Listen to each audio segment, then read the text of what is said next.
Conozcamos el segundo desglose de resultados relacionados al estudio de comportamientos individuales y sociales sobre derechos de la niñez y formas de autoprotección contra la violencia en la niñez y adolescencia. Acciones frente a la violencia. Es importante conocer los resultados respecto a conocimientos, actitudes y prácticas de los adultos y adolescentes frente a actos o acciones de violencia. Esto permitirá enfocar las estrategias de trabajo en los aspectos necesarios a mejorar para lograr que las personas puedan actuar correctamente al presentarse hechos de violencia. Si las personas conocen una situación de violencia, ¿qué hacen? Adultos con buen conocimiento sobre cómo actuar ante actos de violencia o abuso en contra de niños, niñas y adolescentes. Solamente un 1.3% de adultos tiene buen conocimiento sobre cómo actuar ante actos de violencia o de abuso en contra de niños, niñas y adolescentes, porque cumplen con estas dos condiciones, pero en bajos porcentajes. Tienen conocimiento de lo correcto que se debe hacer ante actos de violencia y tienen conocimiento de cuáles son las instituciones correctas para denunciar los actos de violencia. Adolescentes con conocimiento de la violencia o maltrato infantil.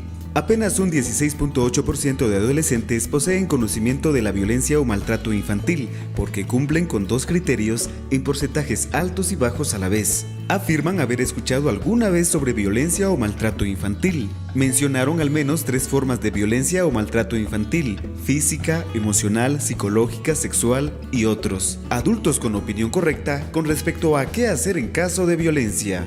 Solo el 38.3% de adultos tiene opinión correcta con respecto a qué hacer en caso de violencia, porque cumple con al menos 2 de los siguientes criterios. Opinan que lo primero que harían sería reportar o denunciar el acto de violencia contra las niñas, niños o adolescentes. Opinan que los vecinos de su comunidad lo primero que harían ante un acto de violencia contra las niñas, niños o adolescentes sería denunciar el mismo. Opinan que hay que denunciar la violencia sexual en un varón, niño o adolescente. Hay que evaluar los criterios bajos para trabajar en ellos. Nivel de conocimiento de adultos con respecto al lugar donde hay que denunciar actos de violencia. Un total del 96.4% tiene conocimiento bajo o no tiene conocimiento del lugar donde hay que denunciar actos de violencia. Apenas un 3.6% tiene un conocimiento regular de los lugares donde denunciar. Se considera correcto que la denuncia de actos de violencia debe ser puesta en, a nivel comunitario, Comité de Seguridad, Comité Comunitario de Protección de la Niñez; a nivel de cabecera municipal, Oficina de la Niñez y Adolescencia en la municipalidad; PDH, Ministerio Público, Policía Nacional Civil. Adolescentes que conocen dónde denunciar actos de violencia. Solo un 23.7% de adolescentes conoce dónde denunciar actos de violencia o maltrato infantil, y de ellos, solo el 3.2% conoce dónde denunciar en su comunidad. Adultos con percepción de hechos de violencia sexual en su comunidad. Solo el 14.1% de mujeres y hombres adultos perciben los hechos de violencia sexual en su comunidad, porque cumplen con al menos 2 de las siguientes condiciones, pero en bajos porcentajes. Escucharon de algún abuso o acoso sexual a niñas, niños o adolescentes en su comunidad en los últimos 12 meses. Escucharon de alguna violación sexual a niñas, niños o adolescentes en su comunidad en los últimos 12 meses. Al preguntar quiénes son los responsables de estos casos de violaciones sexuales en su comunidad, indicaron que personas de otros hogares o familias, 38.4%, y personas de otras comunidades, 33.1%.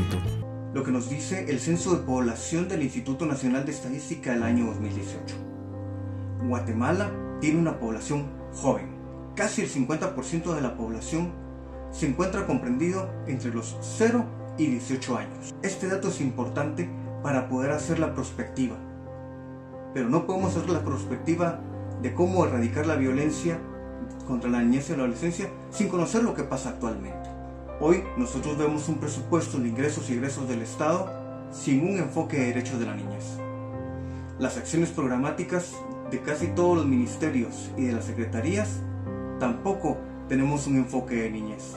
Algunos programas tiene el Ministerio de Desarrollo Social con ese enfoque de niñez, el Ministerio de Educación y algunos programas que tiene el Ministerio de Salud, pero no son suficientes. Y desafortunadamente la acción hasta hoy por hoy ha sido aislada. Opinión de los adultos respecto a la violencia sexual. La opinión de los adultos respecto a la violencia sexual indica que más de la mitad considera que las adolescentes mujeres de la comunidad tienen la culpa de las violaciones sexuales por la confianza o provocación que dan a los hombres. Además, un porcentaje considerable considera que las violaciones sexuales son algo normal o común y por lo tanto, un bajo porcentaje considera que estas acciones deberían ser castigadas. A esto se le suma un alto porcentaje que considera que a niñas embarazadas, menores de 14 años, no se les debe llevar al servicio de salud para atención médica. Desde la perspectiva de la comunicación para el desarrollo, es importante trabajar en comportamientos, actitudes y prácticas e identificar con las comunidades cuáles de estas son perjudiciales y afectan a la niñez y adolescencia, provocando delitos de violencia sexual y embarazos no deseados.